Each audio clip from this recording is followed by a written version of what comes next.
It's now 1 year less a day since Ontario declared the first state of emergency due to the COVID-19 pandemic. And through everything that's happened, the threat of this virus to seniors has been acute and top of mind for everyone. Policymakers, yes, but most of all for families and seniors themselves. With us to reflect on this most challenging year, we welcome in the provincial capital Devora Greenspon, a long-term care resident, active on the leadership team of her Residents' Council, and treasurer of the Ontario Association of Residents' Councils. Devora, it's really good to meet you. I want to start by asking you a bit of a tough question, because you no doubt have seen all of the coverage over the past year of what so many long-term care residents have been through, and I just wonder how you react to everything that's happened to you in this past year.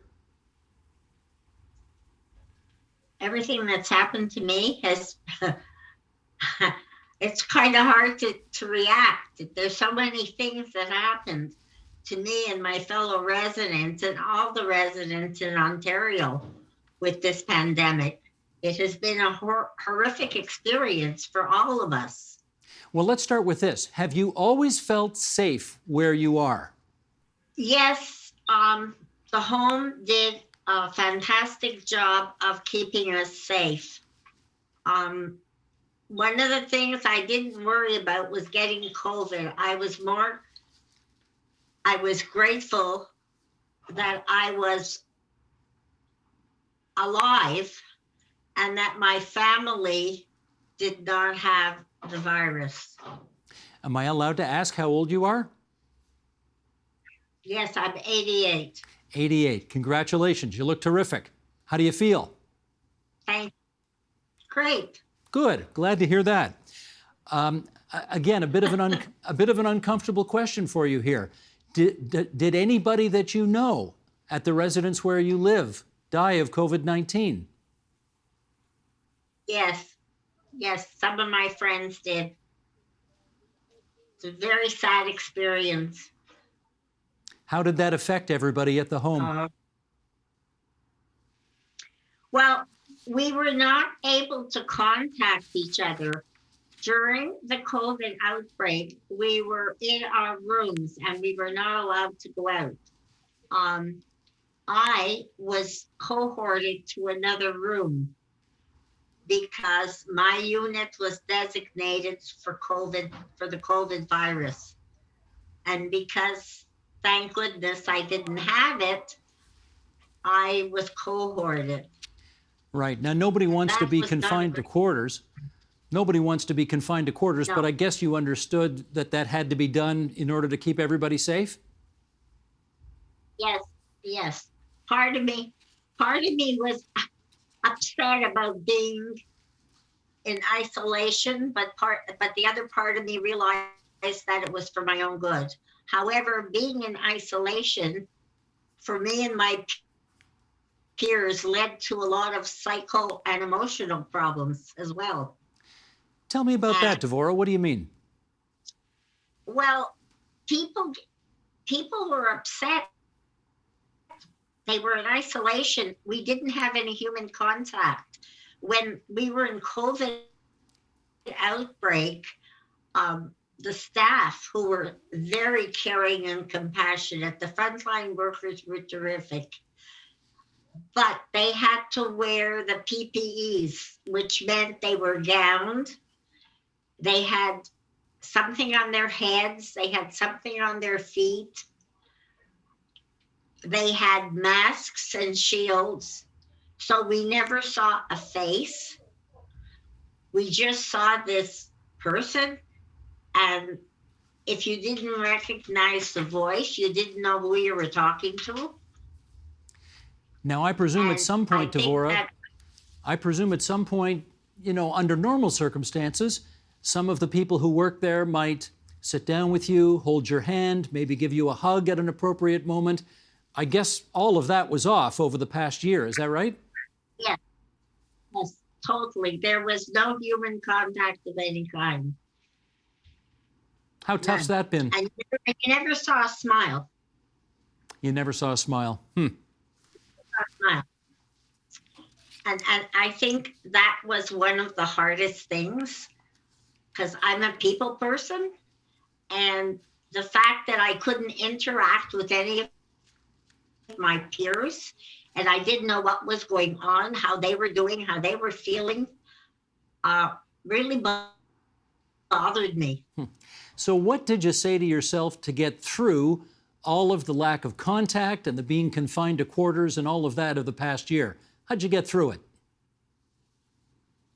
I kept telling myself, if I give up, my kids are going to be very mad at me. I think thinking about my children and having contact with them over the phone and on Zoom. I was lucky enough to have a computer in my room when I was cohorted. I took my computer with me. And the fact that I could communicate kept me going, and their support. And thinking about them and thinking about the good memories, the fun we used to have. And I have their pictures on my wall. Like I have pictures of my grandkids when they were little. And when I get down in the dumps or I get depressed, I look at the pictures and I think about all the fun we used to have. And that keeps me going because I'll tell you, Steve, some mornings I don't want to get out of bed because there's nothing to do. And I can't stand boredom. I'm used to being active.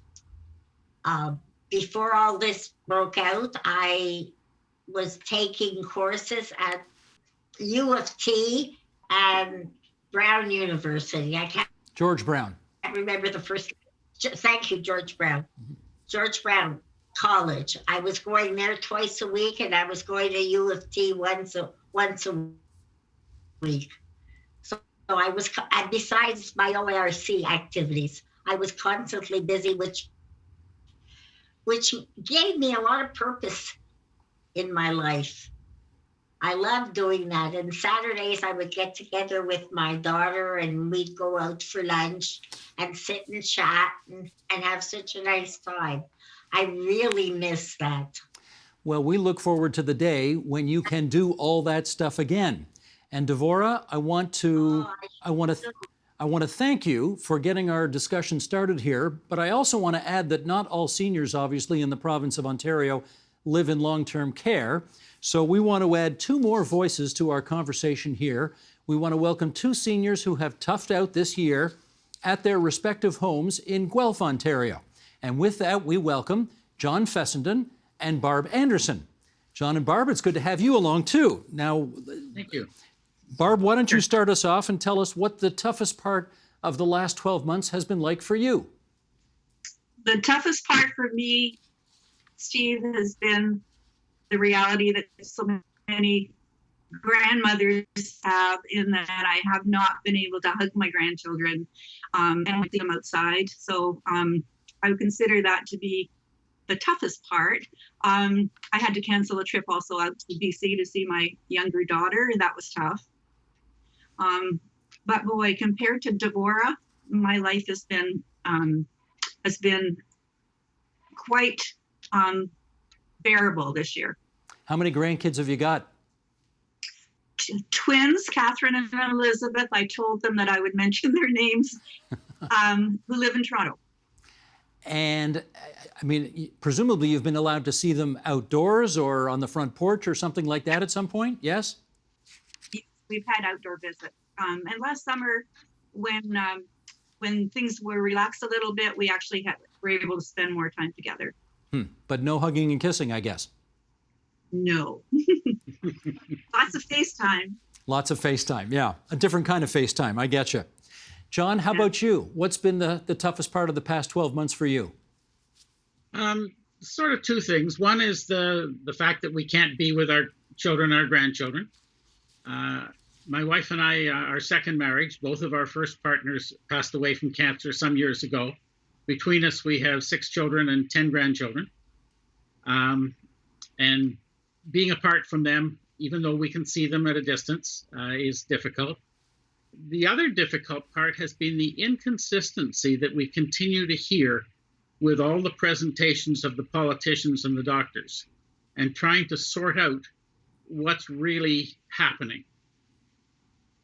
Okay, follow up on that if you would, John. Are you straight goods from everybody or what? We're getting the straight goods the way they understand it. But the politicians are trying to be as friendly as they can, as positive as they can. Premier Ford, he's been out front, which is great. He tries to be positive. He also tries to follow the doctors, and they don't always merge as the same thing. So he'll be back and forth. The doctors, on the other hand, tend to be conservative. They tend to be forecasting poor results and trying very hard to keep us all under control, shall we say? Mm-hmm. And those messages aren't always consistent with each other. Right. John, do you know anybody who's died of COVID-19? No, I don't. If you count my wife and I and our mutual children and grandchildren and their spouses, that's 22 people. Nobody has had any brushes at all with COVID. You can add in our siblings and their families, and now you're up to about 50. No one there. Our church, which we go to used to go to regularly, we're not aware of anybody there who has had it. And the building I live in, it's a condominium apartment building. There's about 130 people live here, and to my knowledge, nobody has had COVID. That's quite amazing. Barb, how about you? Do you know anybody who's succumbed to COVID-19? I don't personally. Again, amongst my family, friends, no. I lived with my father in a retirement residence for 3 years at the end of his life, and I do see obituaries of people that I knew there that have died of COVID, but I don't have a real close relationship with them. But yes, there haven't been a lot of cases in Guelph. Okay, I'm glad to hear that. Devora, let me invite you back into the conversation here, and I want to ask you again a bit of a tricky question. Have you felt at any point during the past 12 months that either politicians or family members or people who work at the long-term care home or others that you have encountered, do you ever feel like they're infantilizing you, treating you like a baby as opposed to the mature, capable 88-year-old person who was taking courses at 2 post-secondary institutions, how someone like that would want to be treated? Well, if I'm talked down to, or I'm called dearie, I see red. And I have been called my dear, which annoys me. And I do tell the people, please, I have a name. I don't want to be called my dear. My name is Devora. Please call me by my name. So yeah, I guess that way I've been treated like an infant. But other than that, no. And it doesn't sound like you like it when they try that. No, I don't. I don't like being talked down. Right. Barb, how about for you? I feel the same way as Devora. I do not like being called dear. In a more gentle way. Well, first of all, I do find that seniors are treated as a homogenous group, that we're all the same. And I resent that we're not. Also, at the beginning of the pandemic, I found that my relationship with my daughters changed a little bit, whereas we'd all been 3 independent females who treated each other with a lot of respect and respect for our independence. Once COVID hit, they suddenly took on a very parental role. And I know it came from love and concern, but they were telling me what I couldn't do. And I resented that a little bit too. But I think we've come to terms on that. And over that, I did write them a letter about what my wishes would be in case I got COVID. And I think that cleared the air a little bit. So yeah, I agree with Devora. We are treated sometimes as if we are infants or, yeah, no. Well, I don't want to infantilize you with this follow-up question, but taking the kid's point of view for just a second, am I allowed to say how old you are, Barb? I'm 76. Okay, 76-year-old. So you're part of the demographic in which 99% of the COVID-19 deaths have taken place. So can I infer from that that you understand why your kids were so very concerned about you? Oh, of course I do. Of course I do. But it was just a shift in relationship that I noticed. Oh, I know, Steve. They're your age. they care about you, of course. You got that right. I'm sorry. I'm trying not to infantilize my octogenarian parents, but I must confess, when you look at the math and the demographics, it can't help but cross your mind, right? John, how about let's get you on that. John, can we say how old you are? I am just short of 81. Just short of 81. Okay. And have you found moments during this past 12 months where you felt infantilized by others? No, not at all. The closest it came to it, last winter, we were down in Florida for what was intended to be 6 weeks. In the middle of the 5th week, the pandemic hit, the borders were closed, and I was called by one of my children and said, "Dad, get home now." We waited till the weekend, and then we did come home a week early. Other than that, about the only thing is periodically somebody on television will talk about the invalids or the frail people over 80. We're not all frail. No, you sure aren't. I can see that just in this television picture alone. I can see you're definitely not frail. Barb, were you working for part of the pandemic? I was. I retired in 2014, and then I went back to work part-time 2 years ago. And I was working for a small community service organization here. So I was at the beginning of the pandemic, I was working and continued to work. But you've stopped since, I guess. And then in August, I decided that because of the pandemic, I think life was too short. There were a lot of too short to do things that I didn't really want to do. And there were many things that I was looking forward to doing by being at home every day. Yeah, and I've done that. Gotcha. Let me find out from the three of you whether or not you've had what everybody refers to as the jab in the arm. Devora, have you had a vaccine yet? Yes, I have. I've had both shots. Okay, the next question I have to ask is, did it hurt? No, not really. I didn't even feel the second shot. The first shot, I had just a small reaction. My arm swelled a little bit, but that was just for a day, and then I was fine. So basically, I didn't really have a bad reaction. And what has getting the vaccine done to your confidence level or your comfort level being around nowadays?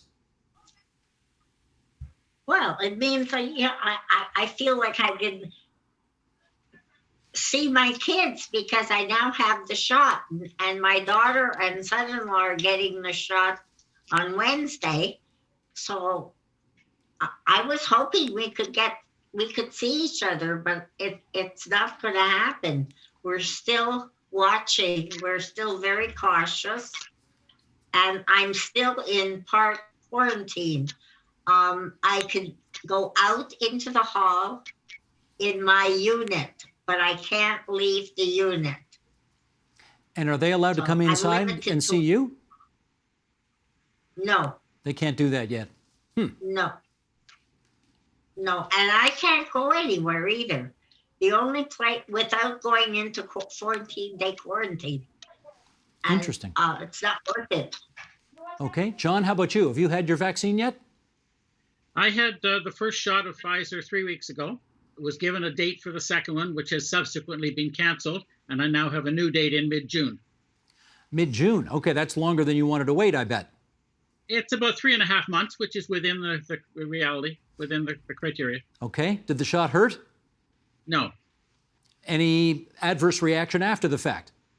The next day, a little bit of bruising on my shoulder, which went away literally within hours. Okay. So nothing serious. Good. Barb, how about you? I have an appointment this Thursday to get my first shot. Okay. You looking forward to it? I am. Yes. I keep asking people about whether or not the shot hurt or whether you've had an adverse effect because, as you know, there are all kinds of wacky conspiracy theories out there having to deal with all sorts of nutty ideas. And I'd like to just get some empirically provable evidence on the record because every single person I've asked about this shot says the needle didn't hurt, and if there was some difficulty dealing with it, it was very short-lived, and I'm happy to have the shot now. So I feel it's important to put that on the record. Tell me, John, whether or not your life has changed at all, maybe in the confidence with which you live, now that you've had that first shot. There's sort of two parts to that. In terms of the actual activity, no change whatsoever. And I don't anticipate there will be for some time. But interestingly and unexpectedly, the day after I had the shot, I felt wonderful. I felt protected. I felt as if something had changed. And it's sort of worn off now, but it was a surprise and a nice thing. I have a cousin who's 81 in Peel, and she got her shot a week ago. And she texted me and said, I felt wonderful right after. I said, I know just what you mean. Good for you.